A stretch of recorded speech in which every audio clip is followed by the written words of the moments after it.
Ready start.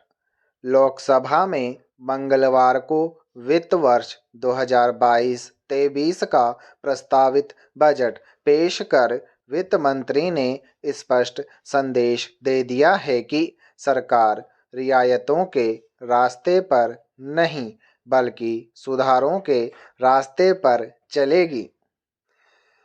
प्रस्तावित budget अर्थव्यवस्था की तात्कालिक जरूरतों से ज़्यादा आने वाले 25 साल को ध्यान में रखकर बनाया गया है। जाहिर है, बजट में सारा जोर ऐसे सुधारों और उपायों पर केंद्रित है जो दूरगामी और स्थायी नतीजे देने वाले हों।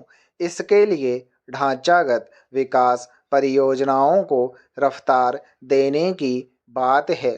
सड़क, रेलवे, हवाई अड्डा, बंदरगाह, सार्वजनिक परिवहन, जल मार्ग और आपूर्ति श्रृंखला को मजबूत बनाने पर काम होगा। इसके अलावा 25,000 किलोमीटर राष्ट्रीय सड़कें बनाने, नदियों को जोड़ने और 400 वंदे भारत ट्रेनें तैयार करने पर काम भी इसमें शामिल हैं।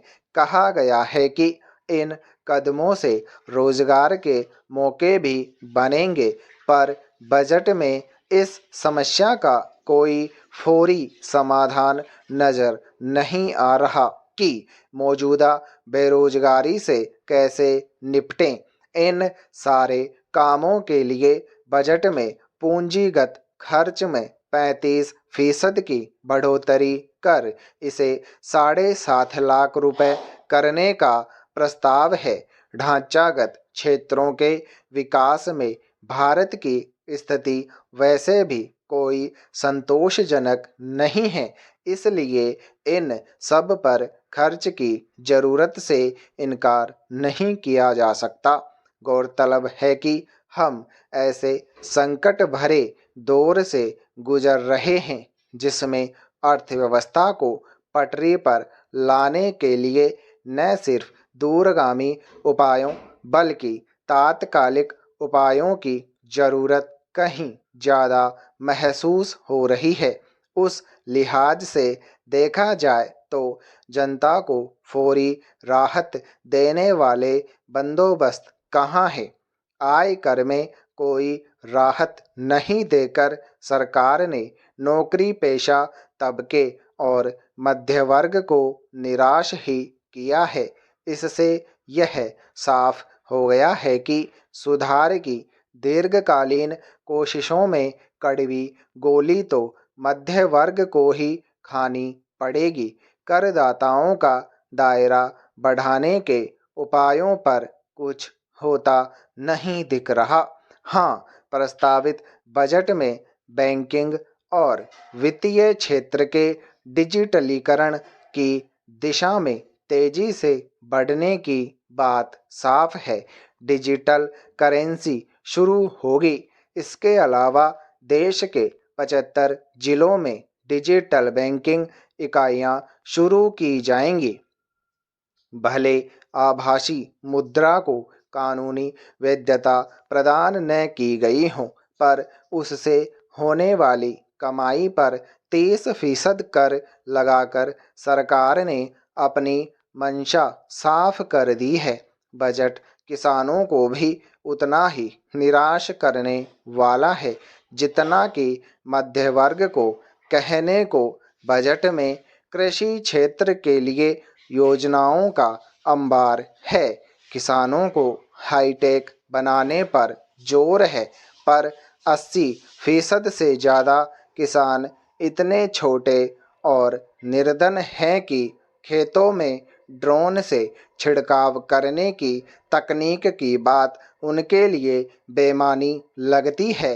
इस समस्या पर कोई गौर नहीं होता दिख रहा कि किसानों को उनका बकाया कैसे दिलवाया जाए। अभी भी पश्चिमी उत्तर प्रदेश के गन्ना किसानों का पिछले सत्र का लगभग 1,500 करोड़ और चालू सत्र का करीब 7,000 करोड़ रुपए बकाया हैं। ऐसे में किसान बजट से कैसे खुश होगा।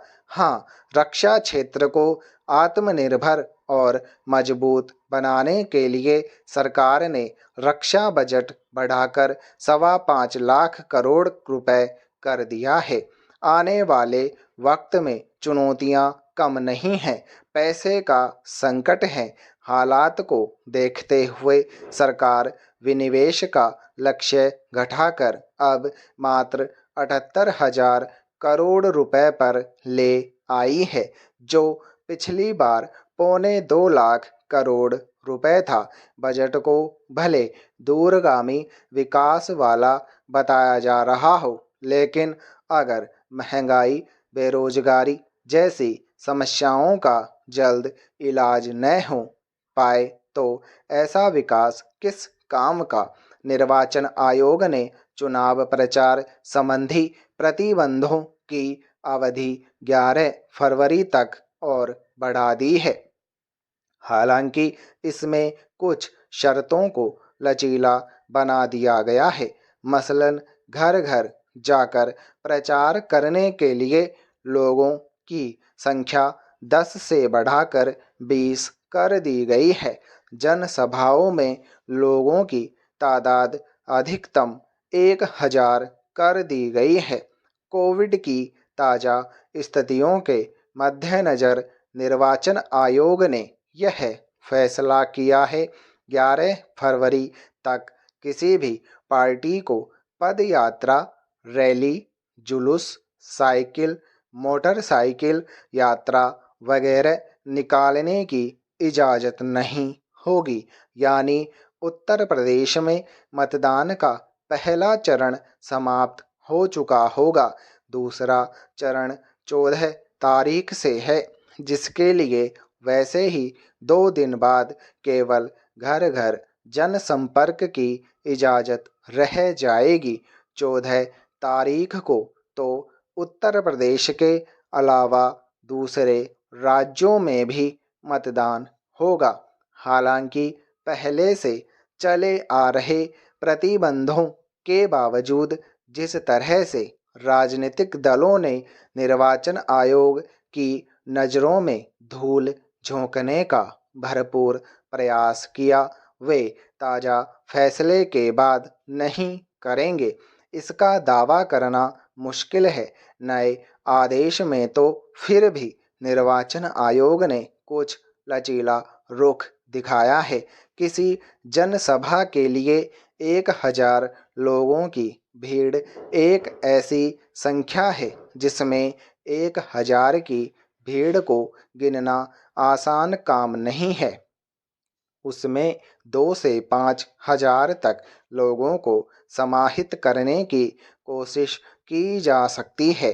यूँ भी राजनेताओं को भीड़ देखकर ही उत्साह बनता है, इसलिए जिस समय 10 लोगों को साथ लेकर घर घर जाकर प्रचार करने की इजाज़त थी, उस समय भी सैकड़ों लोगों को साथ लेकर चल रहे थे। उसमें मुंह ढकने और उचित दूरी का पालन करने की जरूरत शायद कोई नहीं समझ रहा था।